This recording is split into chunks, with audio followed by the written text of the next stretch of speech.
Okey, sekarang kita teruskan dengan regresi pelbagai. Okey, regresi pelbagai ni kita guna untuk kenal pasti perubahan dalam dua atau lebih faktor variabel bebas kita tu, atau faktor ni maksudnya variabel awak yang menyumbang kepada perubahan kepada suatu variabel bersandar.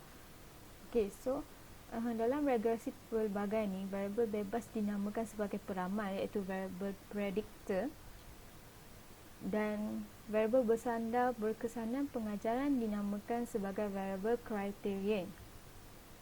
Okey, skor variabel criterion ni, simbol dia kita panggil sebagai, kita sebut sebagai y hat. Dia ada simbol kat atas dia tu, diramal dengan menggunakan k variable, dan k variable peramal ni di mana variable dia tu adalah x, dan k ni perlu dia punya nilai k tu kena lebih besar daripada 2. So maksudnya variable x awak tu kena ada 2 dan ke atas. Kat sini kalau tengok kan dia ada simbol k kat sini. Contohlah k awak ni sama dengan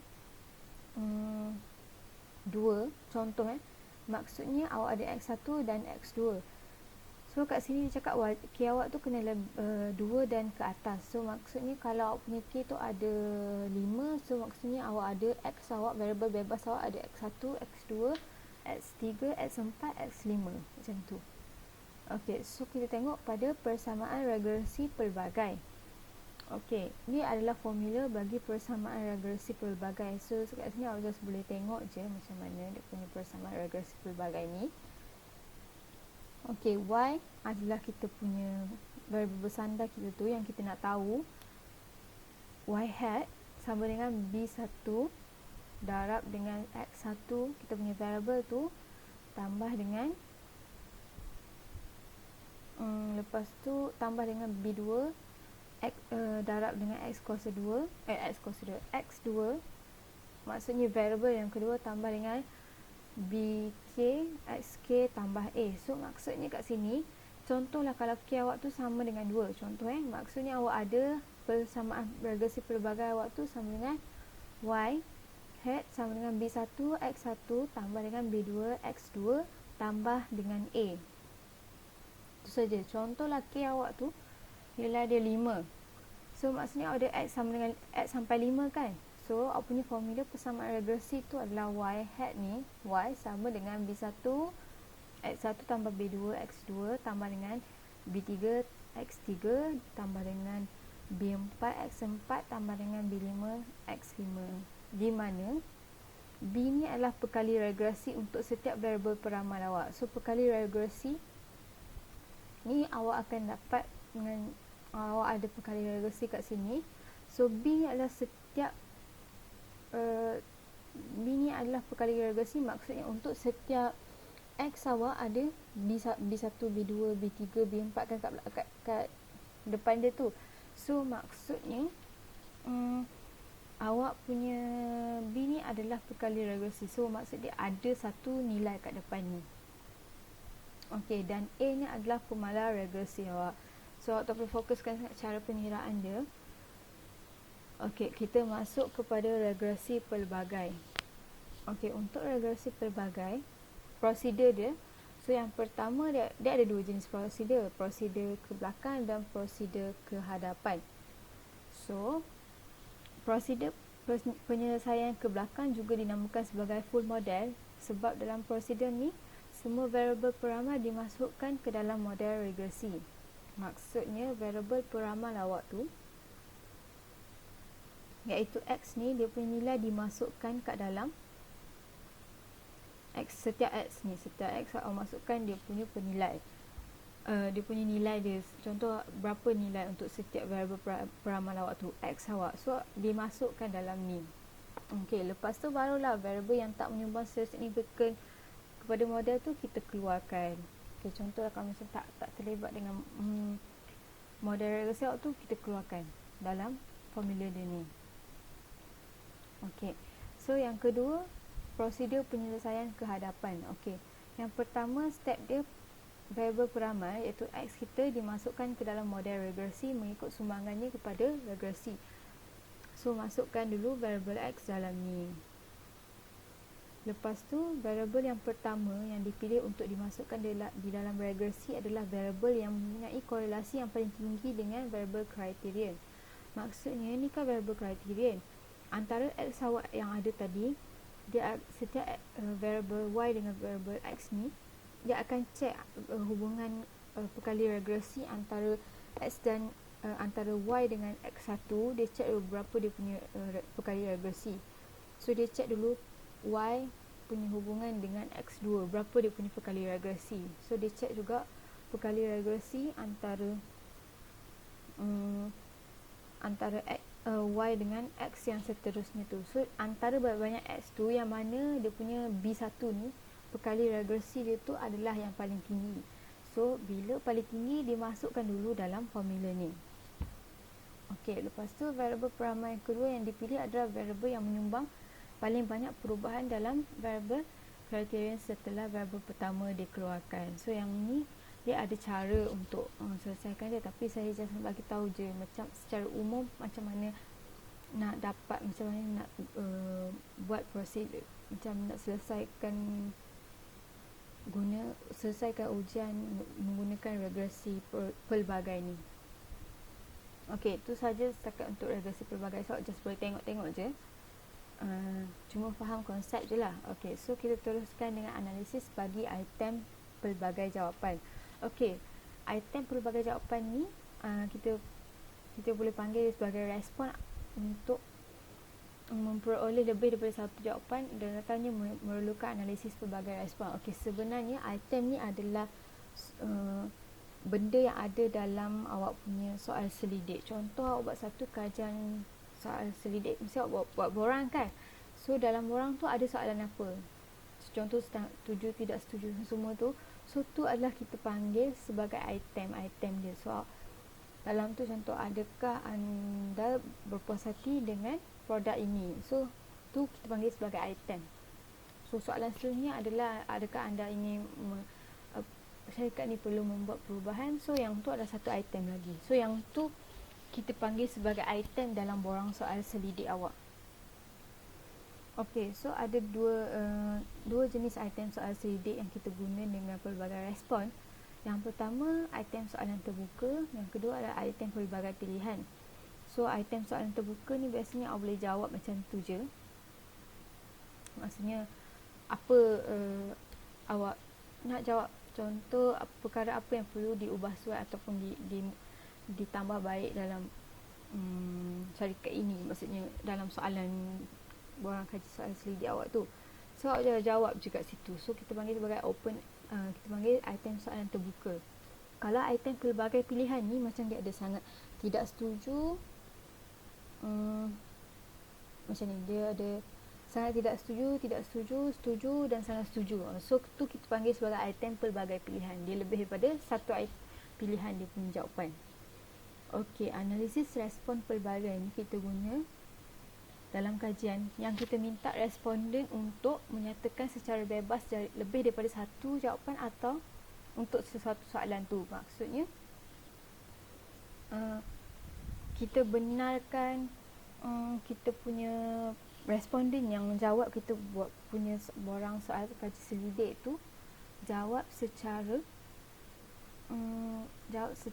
bebas. Maksudnya ikut suka dia orang, boleh jawab berapa dia nak jawab, berapa bilangan jawapan.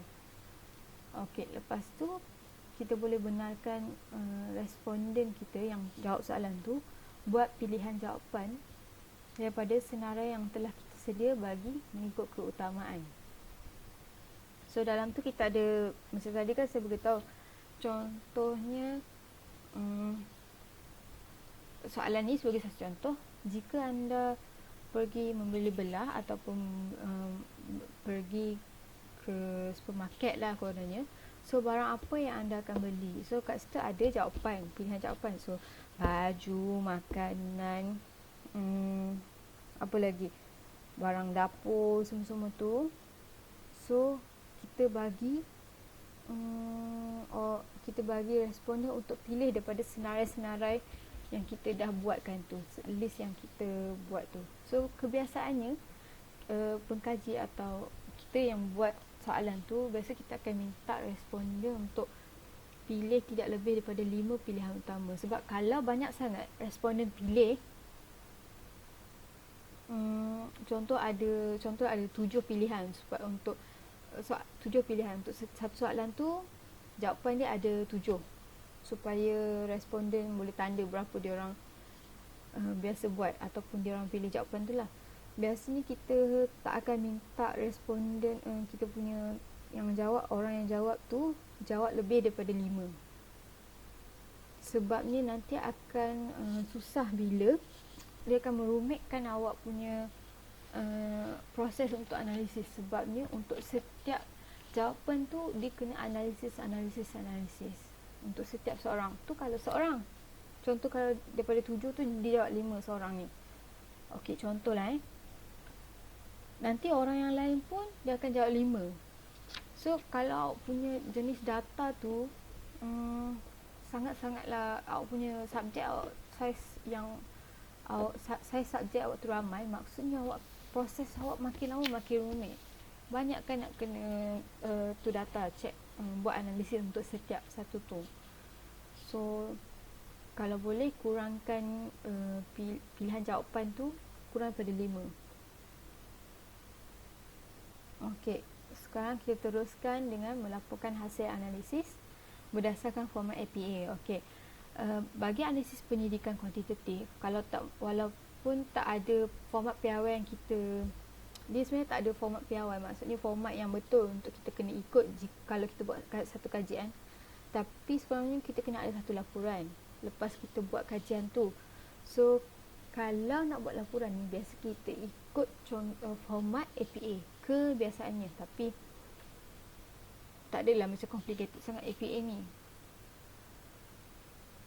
Okey, kebiasaannya kalau format APA ni kita banyak guna dalam buat tesis ataupun macam untuk student university, dia orang kena buat kita panggil sebagai final year project ataupun tesis lah sense cerita. So dalam tesis diorang tu semua satu buku diorang tu, satu tesis diorang tu dia kena ikut format APA ni. Kebiasaan dia dalam Malaysia dia guna APA, dia tak guna format lain. Dia ada banyak format sebenarnya, tapi kita biasanya guna format APA. Okey, contohlah lepas awak buat kajian tu, lepas awak buat analisis kan, so awak dah analisis semua settle. So yang awak perlu buat adalah laporan kajian. So laporan kajian ni awak kena tulis mengikut cara penyelidikan awak tu. So yang pertama, awak kena state balik awak punya hipotesis kajian. So masa memula, awak sebelum awak buat kajian tu, awak buat hipotesis dulu kan. So apa benda yang awak nak cari, so hubungan kait antara apa-apa awak nak cari. So kat situ kita kena state dulu dalam kita punya laporan kajian tu hipotesis kita. Kita kena bagi tahu apa dulu hipotesis kajian kita. Yang kedua, meringkaskan keputusan analisis dan statistik bagi hipotesis kajian tersebut. So awak dah buat analisis semua, awak kena meringkaskan keputusan awak tu. Macam mana awak nak ringkaskan? Sama ada awak buat dalam bentuk graf ke, dalam bentuk carta pie ke. So kita guna gambar rajah dan jadual. So itu adalah salah satu cara untuk meringkaskan keputusan analisis. Sebab ni kan banyak data-data. Contoh kalau banyak punya data tu, macam mana orang nak faham kalau just buat tulis je. Sebab tu kita guna graf, kita guna benda kita guna graf, kita guna gambar rajah, kita guna jadual. Sebab tu kita daripada situ kita boleh ringkaskan kita punya keputusan analisis kita tu. Okey, seterusnya adalah mengulangi langkah di atas untuk hipotesis kajian yang seterusnya. Maksudnya untuk hipotesis kajian yang seterusnya, contohlah ada satu awak buat lagi kajian yang next kajian, awak buat yang cara yang sama juga. Okey, so kat sini saya nak macam explain sedikit macam mana kita nak laporkan jadual dan rajah mengikut format APA. Okey, biasanya jadual dan rajah ni kita guna untuk melaporkan keputusan analisis data. So macam tadi sebab dia guna untuk meringkaskan lagi kita punya analisis tu. So sebenarnya ni adalah salah satu gambar jadual dan rajah ni adalah satu elemen tambahan kepada teks dan bukannya mempamerkan maklumat yang telah disampaikan dalam teks. Macam tadi lah, awak ada banyak-banyak data kan. So daripada banyak-banyak data tu bila analisis panjang jadi. So cara analisis secara dalam teks, maksudnya bentuk tulisan, bentuk karangan semua tu mesti orang tak faham kan. Sebab itulah kita kena guna jadual dan rajah ni. So bila awak nak masukkan jadual dan rajah dalam awak punya awak punya laporan tu, awak kena labelkan setiap jadual dan rajah yang awak ada tu sebagai jadual 1, jadual 2, jadual 3, macam tu. Awak kena ada, contohlah dalam laporan kajian awak tu awak ada 3 jadual. So untuk jadual yang pertama awak kena letak macam ni. Awak kena letak kat situ jadual 1. Lepas tu yang seterusnya jadual 2. Yang ketiga jadual 3. So contohlah awak guna rajah. So sama juga ada 3 rajah. Rajah 1, rajah 2, rajah 3. So benda ni kena ikut. Kalau yang atas dia kena ikut urutan lah. Awak punya setiap jadual dan rajah tu. So rajah ni dia melibatkan macam bentuk persembahan grafik dan ilustrasi, sama ada gambar, peta, graf. Macam tadi tu lah, gambar rajah, graf, lepas tu gambar, lukisan, kartun tu kita panggil sebagai rajah sebab dia melibatkan bentuk grafik dan ilustrasi. So kalau jadual pula, ya awak tahu je lah jadual macam biasa je lah. So biasanya dalam bentuk rajah ni, rajah yang kita rujuk dalam teks dia perlu label sebagai rajah 1. Okey, yang ni kita kena labelkan nama rajah. So kita boleh tengok nanti macam mana nak label. Kalaulah kita untuk jenis-jenis gambar, peta, graf, fotografi, lukisan, catatan kartun ni, benda yang persembahan grafik dan ilustrasi ni, awak gunakan perkataan selain daripada rajah adalah salah, tak mengikut format MPA awak. So untuk setiap jenis rajah tu awak kena letak rajah. Awak tak boleh letak gambar 1, gambar 2, tak boleh. Awak contohnya letak fotografi 1, fotografi 2, tak boleh. Awak kena letak rajah juga, walau macam mana pun. Okey, lepas tu rajah ni harus dilabelkan secara berturutan. Maksudnya berturutan. Contoh awak ada rajah, jadual, rajah. Okey, maksudnya rajah 1, rajah 2, jadual 1, rajah 3. Macam tu. Okey. Lepas tu tajuk rajah dinamakan sebagai caption.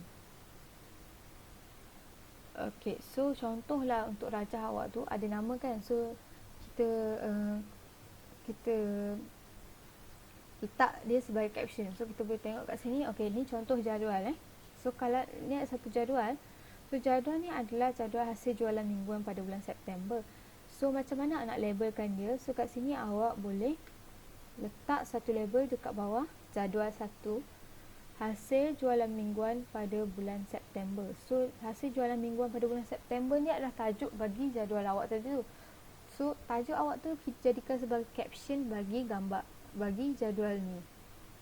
So ni adalah label awak, jadual 1. Ni adalah caption awak bagi jadual 1 tu. Contohlah macam awak nak buat analisis kan. Lepas tu dalam awak punya analisis saya cakap untuk kita nak bagi tahu pembaca laporan awak tu, yang buat laporan kajian, dia orang yang baca. Okey, sila rujuk pada jadual 1 untuk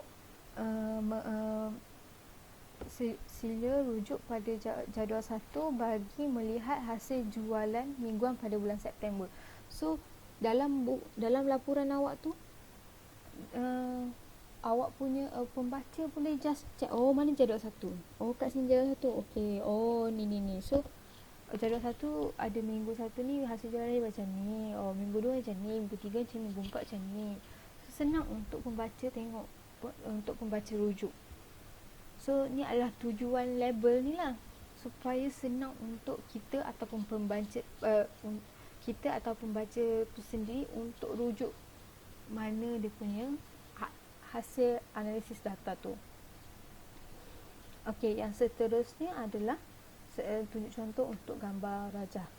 So kat sini saya buat yang sama macam yang tadi punya ni. Okey. So yang ni adalah hasil jualan mingguan pada bulan September. Cuma saya buat dalam bentuk cartapai. So cartapai ni dikira persembahan grafik juga. So dia masuk dalam rajah, kategori rajah. So rajah kat sini saya settlekan rajah 1.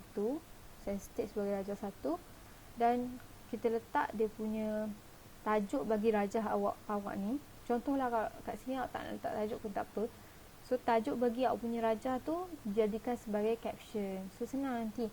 Okey, pada rajah 1 minggu jika contoh dalam ayat tu, dalam ayat laporan awak, okey, untuk melihat hasil jualan mingguan, boleh rujuk pada rajah 1. So orang pun boleh tengok, oh mana rajah 1. So ni adalah rajah tu. Oh macam ni. Dia buat macam tu. So ni adalah ni adalah satu sebab utama kenapa kita kena labelkan rajah dan jadual, supaya senang untuk kita rujuk balik. Okey, melaporkan statistik deskriptif. Okey, kita dah belajarkan sebelum ni apa tu statistik deskriptif.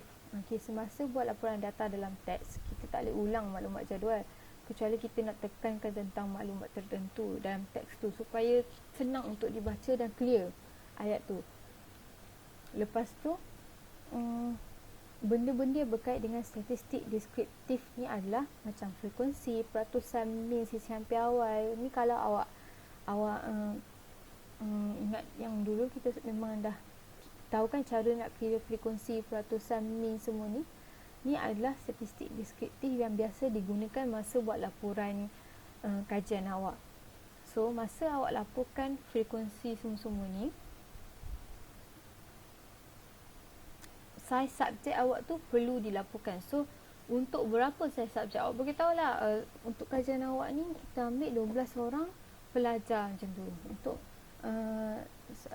responden awak berapa orang responden. So kena bagi tahu berapa saiz subjek awak tu. So skor min dan skor sisihan pun perlu dilaporkan sekali. Lepas tu saiz subjek pun juga kena laporkan. Lepas tu singkatan M dan SD perlu dicondongkan dan diletakkan di akhir ayat apabila dilaporkan dalam kurungan. Okey, contoh untuk awak nak cari frekuensi, peratusan, min, sisihan piawai, M ni untuk min, SD ni untuk standard deviation perkataan, sisihan piawai dalam bahasa Inggeris. So awak ada simbol-simbol dia semua tu. Untuk simbol tu awak kena condongkan dalam bentuk italic dan diletakkan di akhir ayat apabila dilaporkan dalam kurungan. Contoh sisihan piawai. So awak buka kurungan SD. So SD ni kena awak kena condong, dan condong ni kita guna italic lah. Dia macam saya ingat macam tu. Lepas awak tutup kurungan tu. Okey, kalau hasil analisis awak ni dilaporkan dalam bentuk ayat, singkatan haruslah ditulis dalam istilah penuh. Contoh macam SD ni kan sisihan piawai. So kalau awak buat ayat, awak kena tulis, awak buat dalam bentuk ayat, maksudnya awak kena tulis, tak boleh tulis SD saja. Awak kena letak sisihan piawai. Okey.